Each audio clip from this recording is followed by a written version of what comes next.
Al igual que la leyenda del vampiro, el mito de los hombres bestias se traduce en una creencia de índole casi universal, o al menos en una que juega un rol bastante importante en una gran cantidad de culturas del planeta, dígase ya en las épocas antiguas del viejo mundo, así como las costumbres del nuevo.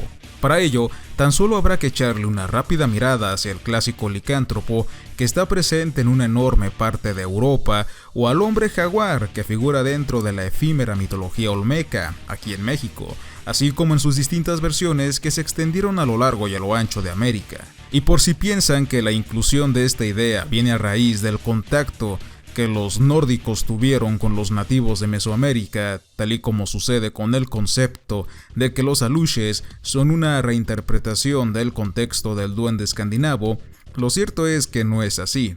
La cultura olmeca abarca del año 1200 al 800 a.C. y la época vikinga del 789 al 1100 después de Cristo. Supongo que la brecha temporal es muy extensa.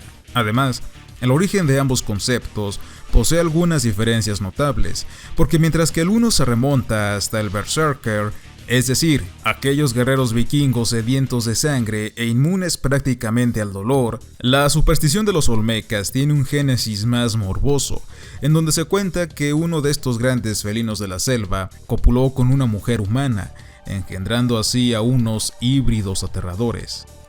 Pese a su disparidad, la convergencia entre ambas interpretaciones recae en el lazo animal, o mejor dicho, bestial, que las une.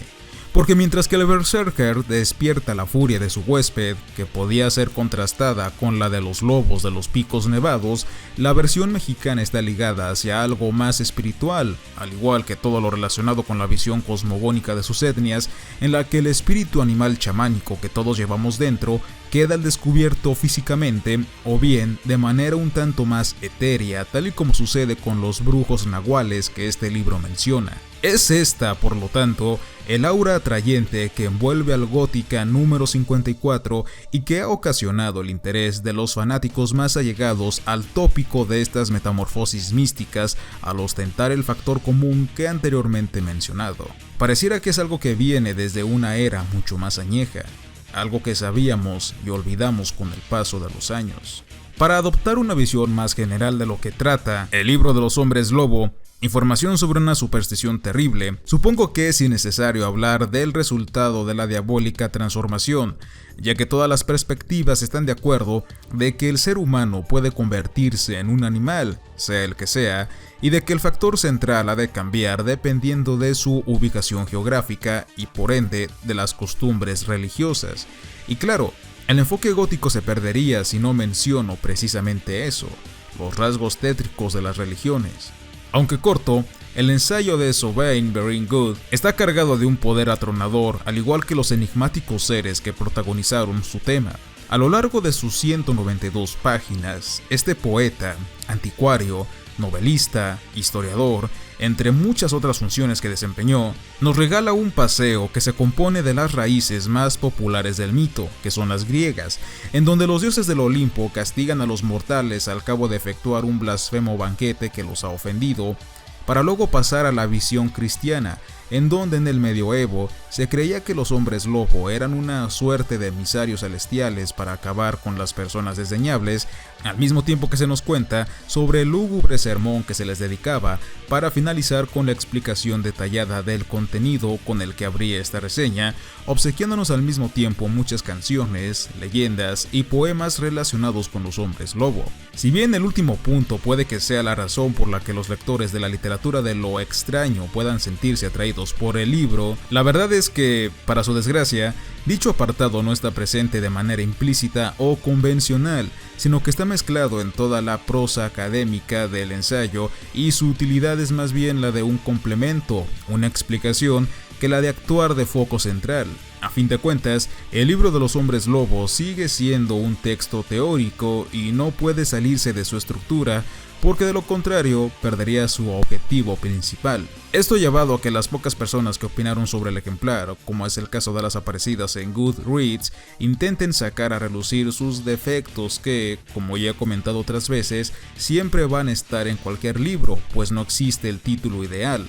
a veces lo tachan de que su perfil es engañoso por no apegarse estrictamente a lo que ellos consideran que es el mito de los licántropos. Y por desgracia, no puedo echarles en cara su falta de cultura, porque se supone que por eso están leyendo el ensayo. A partir de aquí es en donde vuelvo a entrar en conflicto con todas las corrientes ideológicas contemporáneas, ya que las opiniones no pueden basarse en las convicciones personales si de una u otra forma los hechos, y ante todo los hechos históricos, están involucrados en cierta medida. Y claro, la lectura de comprensión, aquí más que nunca, juega un papel muy decisivo, dado que no se puede ir por ahí con la libre interpretación, cuando de nueva cuenta una base metodológica y bibliográfica asoman la cabeza. Por eso se dice que la ensayística es la cumbre dentro del hábito de la lectura, puesto que se debe de entender forzosamente, sin opciones, lo que se tiene delante. En resumen, lo que estás leyendo es lo que es y no puedes cambiarlo a tus conveniencias si no lo entendiste. Algo con lo que sí estoy de acuerdo es que el texto está muy desfasado por más puntual que sea, pues tiene casi 200 años. Tan solo intenten analizar esta interrogante. ¿Por qué creen que los libros universitarios o las investigaciones se renuevan en un periodo menor a 10 años? Es algo que ya dije en la reseña de Crímenes Célebres de Alejandro Dumas. Inclusive tomen en consideración las biografías de Lovecraft escritas por Sprague de Camp y Joshi respectivamente. En menos de 30 años, tras investigar más arduamente, una ofrece información histórica más precisa que la otra y por lo tanto más objetiva. En definitiva, el libro de los hombres lobo, información sobre una superstición terrible, siguiendo la pauta que establece su sinopsis, es una excelente fuente bibliográfica para los aficionados del terror, los estudiosos de la historia fantástica e inquietante, el folclore más tenebroso e incluso para los que estudian criminología y sociología por determinadas comparativas que se hacen. De hecho, es aquí donde se habla de la supuesta parentela demoníaca de los vampiros y los licántropos. Supongo que esto responde a la interrogante que alguien se hizo alguna vez de ¿por qué el ejemplar no forma parte de la colección Intempestivas que está orientada hacia los ensayos? Por último, quisiera hacer la observación de que no se dejen engañar por el número de páginas del tomo. Para que una investigación contenga un rico contenido, y de hecho esto abarca también la literatura en general, el grosor no tiene que ser una variable significativa. La calidad a veces viene camuflada en pequeñas dosis. Supongo que los más veteranos en el pasatiempo de las letras no necesitan que yo les diga esto. Sin embargo, para los que van empezando, tal precepto lo deben ir conociendo desde ya, para que en su inmadurez no desprestigien algo que tenga méritos de ser bien acogido. Y bien amigos, eso ha sido todo por el momento. Ha sido un placer estar aquí de nuevo con ustedes. Nos vemos y hasta la próxima.